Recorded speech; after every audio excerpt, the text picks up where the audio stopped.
So you want to buy your first mechanical gaming keyboard, or just a keyboard in general for your freshly new built PC. Look no further, I'm here to give you the ins and outs to buying your first keyboard. What's going on? My name is Lorenzo. Welcome back to my channel. If you're new, do me a favor, hit that sub button if you find any of this information in this video helpful, and that like button if you like the video, obviously, and the notification bell so you don't miss an upload. Okay, keyboards. There are a few things you want to know before going out and purchasing a keyboard. I'm gonna go from most important to least important. The first most important thing when buying your first keyboard is determining the form factor. If you don't know what the form factor is the size of the keyboard. You have a full 100% keyboard, you will have a 10 keyless, and then you have a 65% and a 60%. Anything bigger or smaller is kind of irrelevant to what you're probably doing, most likely. So those are the four main type of keyboards you see most gamers and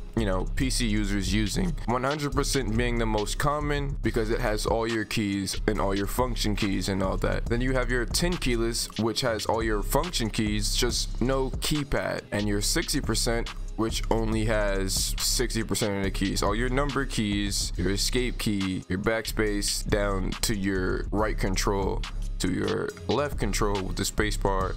It's just a very small, plain and simple look. And then your 65%, which I actually have no idea what keys are on there because I've never owned a 60%. The next most important thing about your keyboard is your switches. There are a few different type of switches. There were like 4 different type of keyboard switches, most common being your Cherry MX, reds, blues, and browns. Your Cherry MX Blue is that clicky tactile feeling. Your Cherry MX is just a tactile, it's not clicky, so it's more quiet. Then you have your red, which is linear. It's a mix in between your blue and your brown. It has that click, but it's not too loud. That makes any sense. And then you have the Razer switch, which is green. It's clicky and tactile, can still be pretty loud, but most people like the loud keyboards nowadays. And then you have your not so common. You have your Cherry MX Black, which is clicky and tacky. Your clears, where they're tacky, and that's pretty much it. And if you get like some Corsairs I know have like the Speed Silvers, which has like a faster activation time, but that's later in the video. So those are your main kind of switches you're gonna be looking at when you buy your first keyboard, so keep that in mind. Another important factor about keyboards is the activation time, like the activation it takes when you click on the keys for it to activate. Hence name, activation switch, I think it's what it's called. It's just the activation it takes from pressing down to produce its function in whatever you're doing. Those vary from keyboard to keyboard, from switch to switch, and honestly I would say just do your research on it. I don't really know much about activation time because I don't really notice a difference in activation times when I'm gaming, so that you have to do more research on. That's more for like pro level things. We're not pros here. We're buying our first keyboard, so don't really worry about the activation time. And then we're moving on to the not so important things about keyboards, which is like the RGB and the design of the keycaps and stuff like that. Now, if you cannot play a video game without looking down at your keyboard, then you would have to look at keycap designs, because you would need to know where your keys are if you don't already know where your main function keys are, which are like WASD, space, and stuff like that. So keep in mind, if you don't know how to use a keyboard, period, be mindful of the design of your keycaps. Another not so important thing is RGB lighting. Your first keyboard doesn't have to be Santa Claus Christmas themed with RGB. RGB is not really relevant to gaming or having a good functioning keyboard. I know some keyboards that don't light up, period, and have better switches, bodies, and are just overall more reliable.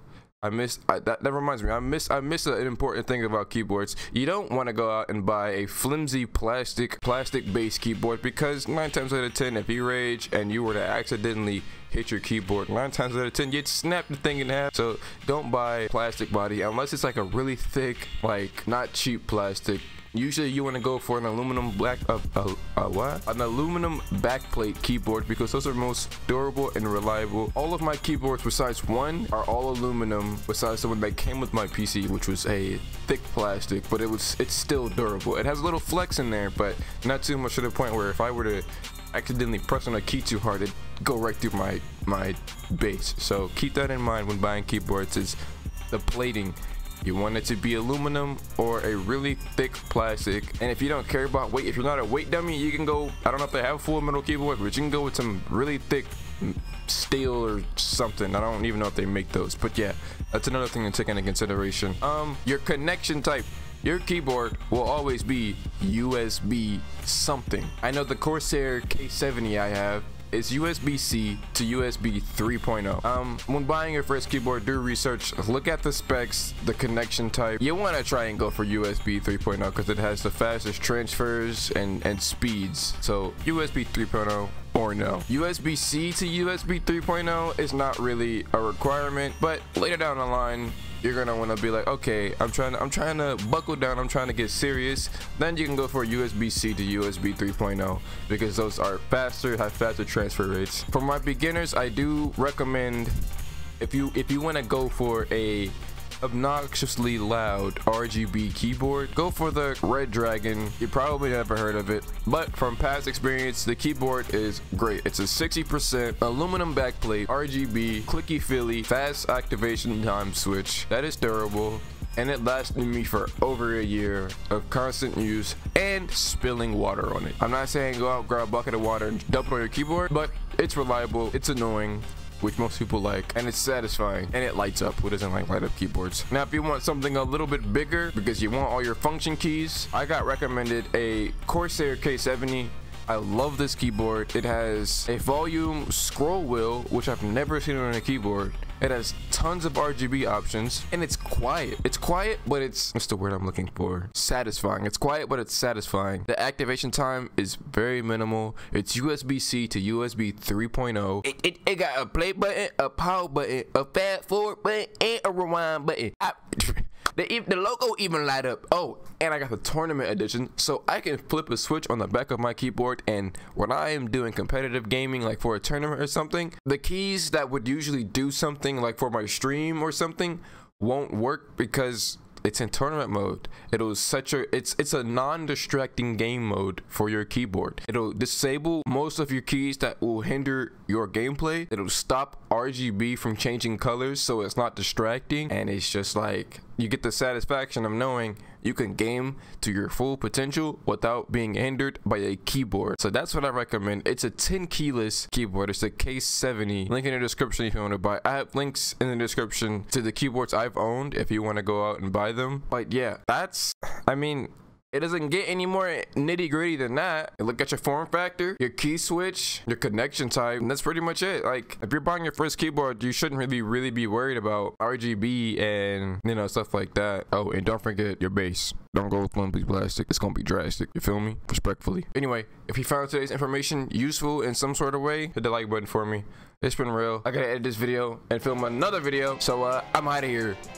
Cheers.